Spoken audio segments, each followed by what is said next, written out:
रामपुर नाम के एक छोटे से गांव में सारे लोग अनपढ़ थे, इसीलिए किसी की तरक्की नहीं हो पा रही थी।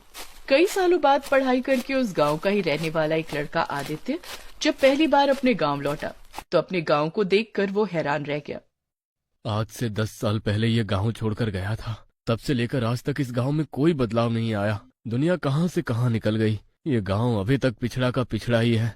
घर जाकर अपने माँ बाप से इस बारे में बात करता हूँ। आदित्य अपने गांव को देखते हुए अपने घर पहुंचा। उसके पिता एक कारपेंटर थे। आदित्य को देखते ही उसके माता पिता बहुत खुश हुए। अरे आदित्य बेटा, तू आ गया। अरे आने से पहले चिट्ठी तो लिख देनी चाहिए थी। हाँ बेटा, तेरे पिता बिल्कुल सही कह रहे। हम तेरे स्वागत की तैयारी कर लेते। अरे मोबाइल फोन के जमाने में आप लोग चिट्ठी की बातें कर रहे हैं। अगर मैं चिट्ठी लिख भी देता तो आप यहाँ से 10 किलोमीटर दूर पढ़वाने के लिए ले जाते, इसलिए मैंने चिट्ठी नहीं लिखी। लेकिन बेटा, तू तो शहर जाकर पूरी तरह बदल गया। अब कम से कम इस गांव में एक पढ़ा लिखा तो होगा। सारी बातें अभी कर लोगे कि आप लोग? बेटा तू हाथ मुंह धो ले, मैं पानी गर्म कर देती हूँ। उसके बाद आराम से चाय पकौड़ी खाते हुए बात करेंगे, क्योंकि बाहर ठंड भी बहुत हो रही है। ठीक है मेरी प्यारी माँ। आदित्य ने हाथ मुंह धोए, कपड़े बदले और सामान रखा। उसकी माँ ने चाय पकौड़े बनाए। सभी लोग बैठकर खाने लगे। तभी आदित्य ने कहा, माँ पिताजी, जब मैं घर आ रहा था तो देखा कि गांव के बच्चे खेतों में काम कर रहे थे। बहुत सारे बच्चे बेचारे मजदूरी कर रहे थे, कुछ भीख मांग रहे थे। बेटा, यही सोचकर तो हमने अपने खेत बेचकर तुझे पढ़ाया लिखाया। गांव वाले बेचारे गरीब हैं और उन लोगों को लगता है कि पढ़ लिख कर क्या ही हो जाएगा। माँ पिताजी, मेरी पढ़ाई तो खत्म हो गई। मैंने एक बहुत अच्छी कंपनी में जॉब के लिए अप्लाई कर दिया है। अब हम सब वहीं शहर जाकर रहेंगे। बेटा, एक तरफ तो तू गांव के बच्चों के बारे में सोच रहा था, वहीं दूसरी तरफ तू शहर जाने की बात कर रहा है। माँ पिताजी, अगर इस गांव में रहे तो पढ़े लिखे होने के बावजूद हम लोग गरीब के गरीब ही रह जाएंगे। आदित्य की माँ कुछ बोलने ही जा रही थी, लेकिन उसके पिता ने उसे रोक दिया। रात में, अरे आदित्य बेटा, तू इतने सालों बाद गांव आया है। जा, गांव में थोड़ी देर घूम ले, जाकर पुराने लोगों से मिल। हाँ पिताजी, मैं बस जाने ही वाला था। आदित्य ने जैकेट पहना क्योंकि बाहर ठंड बहुत पड़ रही थी और घर से बाहर चला गया। इधर उसके माता पिता आपस में बातें करने लगे। तुम जानती हो ना, मैंने आदित्य को बाहर क्यों भेजा? ताकि वो इसी गांव में रहे। लोगों से मिलेगा तो उसे यहाँ से बाहर जाने का मन ही नहीं करेगा। बड़ी तेज हो रही हो। वहीं दूसरी तरफ आदित्य गांव में एक चाय की टपरी पर बैठकर चाय पीने लगा। चाचा, ये लड़का तुम्हारा है? हाँ बेटा, ये मेरा ही बच्चा है। जब तुम यहाँ से गए थे तब तो ये पैदा भी नहीं हुआ था। बेटा, तुम्हें अखबार पढ़ना आता है?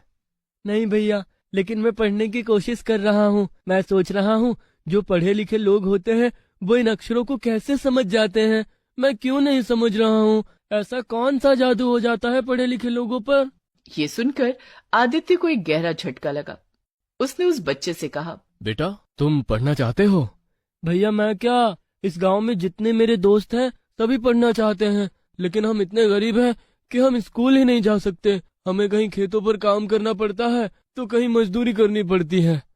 मैं तुम लोगों को पढ़ाऊंगा। कल वो सामने वाले बरगद के पेड़ के नीचे अपने सभी दोस्तों को बुलाकर ले आना। वही तुम दोनों का स्कूल होगा। अगले दिन आदित्य ने बरगद के पेड़ के नीचे सभी को मुफ्त में पढ़ाना शुरू कर दिया। बच्चों, सामने बोर्ड पर देखो। इसे कहते हैं छोटा अ से अनार। इसे कहते हैं बड़ा आ, यानी बड़ा आ से आम। छोटी ई से इमली, बड़ी ई से ईंट। अब तुम सब लोग भी बोलो। छोटा आ से अनार, बड़ा आ से आम, छोटी ई से इमली, बड़ी ई से ईंट। क्या बात है बच्चों, लगता है तुम सब बहुत जल्दी सब कुछ सीख जाओगे। अब आदित्य ऐसे ही हर रोज उन बच्चों को बरगद के पेड़ के नीचे पढ़ाने लगा। लेकिन मकर संक्रांति के बाद उस गांव में अचानक बर्फबारी और तूफान शुरू हो गया, जिससे अब बच्चों को पढ़ाना बहुत मुश्किल हो गया। आदित्य के घर के अंदर पानी और बर्फ भर गया। बेटा, रहने के लिए कुछ न कुछ तो करना ही पड़ेगा। और उन बच्चों की पढ़ाई भी रुक गई। पिताजी, उन बच्चों की पढ़ाई अगर इस बार रुक गई ना तो उनके माँ बाप दोबारा उन्हें पढ़ाने नहीं भेजेंगे। बड़ी मुश्किल से तो मैंने उन सबके माँ बाप को समझाया है। धीरे धीरे बर्फबारी इतनी तेज हो गई कि पूरा गांव बर्फ से ढक गया। गांव में चारों तरफ बारिश की वजह से पानी भी भर गया। अब बच्चों को पढ़ाना लगभग नामुमकिन हो चुका था। खैर, आदित्य के पिता ने उससे कहा, बेटा, तू तो जानता ही है कि तेरे दादाजी बहुत अच्छे कारीगर थे। मैं भी एक कारीगर हूँ। हमारा पूरा घर पानी और बर्फ से जम गया है। हमारे बैठने तक के लिए जगह नहीं बची। ऐसा करते हैं, इस घर के ऊपर मैं एक लकड़ी का घर बना लेता हूँ, वहाँ हम आराम से रह पाएंगे। ठीक है पिताजी, मैं भी आपकी हेल्प करूंगा। कुछ ही दिनों में आदित्य और उसके पिता ने मिलकर अपने घर के ऊपर लकड़ी का एक बहुत ही खूबसूरत घर बना लिया। तभी आदित्य के दिमाग में एक ख्याल आया। पापा, आपके सारे खेत तो बिक गए, वरना वहीं पर मैं बच्चों के लिए स्कूल बना लेता। पर ये लकड़ी का घर देखकर मुझे एक आइडिया आया है। वो जो बरगद का पेड़ है ना, उसकी डालें बहुत चौड़ी चौड़ी है। उस पेड़ के ऊपर हम एक लकड़ी का स्कूल बना सकते हैं। मैंने पढ़ा है जापान में बहुत सारे लोग पेड़ों पर घर बना लेते हैं। कल से ही पेड़ के ऊपर तेरा स्कूल बनाना शुरू करते हैं, फिर तू आसपास के गांव के बच्चों को भी पढ़ाना, जिससे तेरी कमाई भी होती रहेगी। कमाई के टेंशन आप छोड़ दीजिए, आजकल सोशल मीडिया का जमाना है। 1 साल के अंदर मैं लाखों रुपए कमा लूंगा और इन बच्चों को फ्री में पढ़ाता रहूंगा। आप बस पेड़ पर स्कूल बना दीजिए। तभी वहाँ पर चाय पकौड़े लेकर आदित्य की माँ आ गई।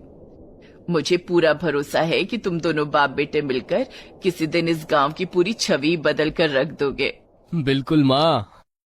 अगले दिन से ही उस बरगद के पेड़ के ऊपर आदित्य और उसके पिता ने मिलकर लकड़ी का स्कूल बनाना शुरू किया। कुछ ही दिनों में एक बहुत ही शानदार स्कूल बनकर तैयार हो गया। उस स्कूल के अंदर ठंड भी नहीं लगती थी। पूरा गांव पेड़ पर स्कूल देखकर हैरान हो गया। आदित्य बेटे ने तो कमाल कर दिया, लगता है ये इस गांव को अब बदल देगा। आदित्य अब उन बच्चों के साथ साथ आसपास के गांव के बच्चों को भी उसने फ्री में पढ़ाना शुरू किया। साथ ही साथ वो ऑनलाइन भी लोगों को पढ़ाने लगा। 1 साल के अंदर ही सोशल मीडिया पर इतना वायरल हो गया कि एक बहुत बड़ा बिजनेसमैन आदित्य से आकर उसके पेड़ पर के ऊपर बने लकड़ी वाले स्कूल में आकर मिला। मिस्टर आदित्य, मेरा नाम अजय नागर है। नागर इंडस्ट्रीज का नाम तो आपने सुना ही होगा। मैं उनका बेटा हूँ। मैं आपका बहुत बड़ा फैन हूँ। पेड़ के ऊपर स्कूल बनाकर जो आप बच्चों को फ्री में पढ़ा रहे हैं, ये देखकर मुझे बहुत इंस्पिरेशन मिली। पहली बार इस गांव में शिक्षा आएगी, वो भी सिर्फ एक शख्स की वजह से। देखना मिस्टर नागर, एक दिन इस गांव के बच्चों को इतना टैलेंटेड बना दूंगा, इतनी स्किल उन्हें दे दूंगा कि वो कोई भी काम कर सकेंगे। अरे उसकी टेंशन आप मत लो। मैं इस गांव में एक बहुत बड़ी कपड़े की फैक्ट्री डालना चाहता हूँ। फिलहाल उस फैक्ट्री में हमारे कुछ पुराने लोग काम करेंगे और बाकी का काम इस गांव के लोग करेंगे, ताकि इस गांव की बेरोजगारी खत्म हो। और जब बच्चे बड़े हो जाएंगे तो सभी बच्चे और आप मिलकर मेरी कंपनी संभालेंगे। मैं दूसरी फैक्ट्री भी लगा दूंगा यहाँ। आपने मुझे बहुत प्रेरित किया है, इसीलिए मैं ये करना चाहता हूँ। प्लीज, मुझे पक्का यकीन है कि आपके द्वारा पढ़ाए गए बच्चे बहुत टैलेंटेड होंगे, क्योंकि आप बच्चों को सिर्फ सिखाते हैं, एग्जाम नहीं लेते। मिस्टर नागर, मैं अपने बच्चों को वही एजुकेशन दूंगा जिससे वो आपकी कंपनी में हर काम कर सके और कपड़े के बिजनेस को भी समझ सके। 1 साल के अंदर ही आदित्य इतना फेमस हो गया कि उसने लाखों रुपए कमा लिए। दूसरी तरफ आदित्य नागर की कंपनी भी उस गांव में बनने लगी। कंपनी बनने के बाद सभी बच्चों के पिता उसी फैक्ट्री में काम करने लगे। गांव अब शहर लगने लगा। 10 साल बाद जब बच्चे पढ़ लिख कर बड़े हो गए तो सभी लोगों को अच्छी अच्छी नौकरी मिल गई, क्योंकि उन बच्चों को आदित्य ने अब सब कुछ सिखा दिया था। सभी गांव वाले एक रोज आदित्य के घर के बाहर खड़े हुए। भाई साहब, अरे आपका बेटा तो इस गांव के लिए मसीहा निकला। 10 सालों में ही पूरे गांव की छवि बदल गई। हमारे बच्चे इंग्लिश में बात करते हैं, पूरी फैक्ट्री संभाल रहे हैं। गांव को बदलने का सपना लेकर ही मैंने आदित्य को पढ़ाना शुरू किया। अब आदित्य बेटे को शादी कर लेनी चाहिए, अब बस बहू की ही कमी रह गई है। कुछ ही दिनों में आदित्य की शादी हो गई और सब खुशी खुशी रहने लगे।